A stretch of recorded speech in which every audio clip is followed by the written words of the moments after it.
নমস্কার বন্ধুরা বন্ধুরা আজ আমি দেখে চলেছি সন অফ সর্দার 2। আর আপনি son of Sardar 2 review search করুন, যে কোনো বাংলা হিন্দি সালা যাই বলছে কি বলছে, সর্দার তো বাজে সিনেমা হয়েছে, ফালতু সিনেমা হয়েছে, এটা দেখতে উচিত নয়, সমোসার দাম উঠছে না, সিঙ্গাড়ার দাম উঠছে না, নানারকম কথা বলছে। আপনি এবার সার্চ করে দেখুন। কিন্তু আমি আপনাদেরকে বলছি এই সিনেমাটা মোটো অতটা খারাপ নয় যতটা এরা বলছে। আমি খুঁজে পাচ্ছি না এত খারাপ কেন বলছে। আপনি গিয়ে পাবলিক রিভিউ চেক করুন, পাবলিক যারা রিভিউ দিচ্ছে তাদেরগুলো যে চেক করুন, তারা কি বই শুনুন। এই उससे ज्यादा ही डिलीवर किया है। जो मसाला जो तड़का डाला है ना वो बड़ा मजा आया and I am telling you it touches your heart. And में जो खुलासा होता है तो इसमें बहुत ज़्यादा সিনেমাটা অতটাও খারাপ না। সিনেমাটা আগেরটার মতো নয়, আগের যে সন অফ সর্দার 2 বেরিয়েছিল তার মতো নয়, কিন্তু একদম যেটা পাতে দেওয়া যাবে না, এটা দেখা যাচ্ছে না, সিনেমা সব শুয়ে যাচ্ছে, সব ঘুমোচ্ছে, এরকম কিন্তু সিনেমাটা নয়। এই সিনেমাটাকে আপনি 5 স্টারের মধ্যে 2.5 স্টার আরাম দিতে পারবেন। কিন্তু আমি খুঁজে পাচ্ছি না এই সিনেমাটাকে এরা বারবার ধরে এত ক্রিটিস কেন হচ্ছে।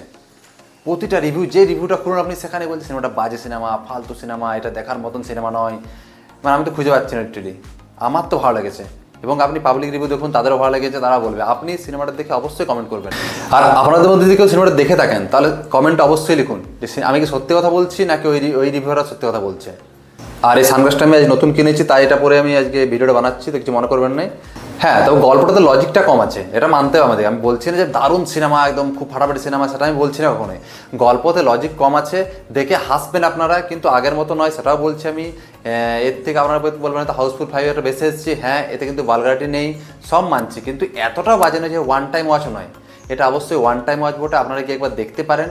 কিন্তু যেটা রিভিউয়াররা বলছে যে একদম দেখাই যাবে না, সিনেমাটা 3 ঘন্টাতে একদম টাইম পাস, এই সেই, এরকম কিন্তু না। সিনেমাটা ঠিক আছে, মোটামুটি একটা ওয়ান টাইম ওয়াচ অবশ্যই। তো আপনারা অবশ্যই সিনেমাটি কমেন্ট আর এই রিভিউয়ারগুলোর কমেন্টে কেউ লিখবেন, আর আমার কমেন্ট অবশ্যই লিখবেন যদি আমি ঠিক কথা বলে থাকি তো। আর হ্যাঁ, এই সিনেমাটাতে যে শুধুমাত্র অজয় দেবগনকে ঘিরেই সিনেমাটা তৈরি করা হয় তাও নয়, এতে অনেকগুলো ক্যারেক্টার আছে, তাদের সবাইকে দেখানো হচ্ছে, শুধুমাত্র অজয় দেবগনকে দেখানো হচ্ছে তা নয়। এখানে অজয় দেবগন একটা ভোলা ভালা সর্দার রোল করেছে, যেটা অভিনয়তে কিন্তু অজয় দেবগনের বরাবরই ভালো। এখানে ওর অভিনয় নিয়ে কোনো কথাই হবে না। তো আর আমাদের রবি কিষাণও আছেন। রবি কিষাণ ওই মেয়েটার বাবা, যে মেয়েটার অজয় দেবগন এখানে একটা মেয়ের বিয়ে দেওয়ার জন্য ফরেনে যাচ্ছে, এবারে সেই মেয়েটার বাবা হচ্ছে আমাদের রবি কিষাণ। তো সিনেমাটা কুল মিলাকে ভালোই। আর চ্যানেলটা নতুন হলে চ্যানেলটাকে লাইক আর সাবস্ক্রাইব করে দেবেন, এটা আমার নতুন চ্যানেল। তো সবাইকে আজকের জন্য জয় হিন্দ, ধন্যবাদ।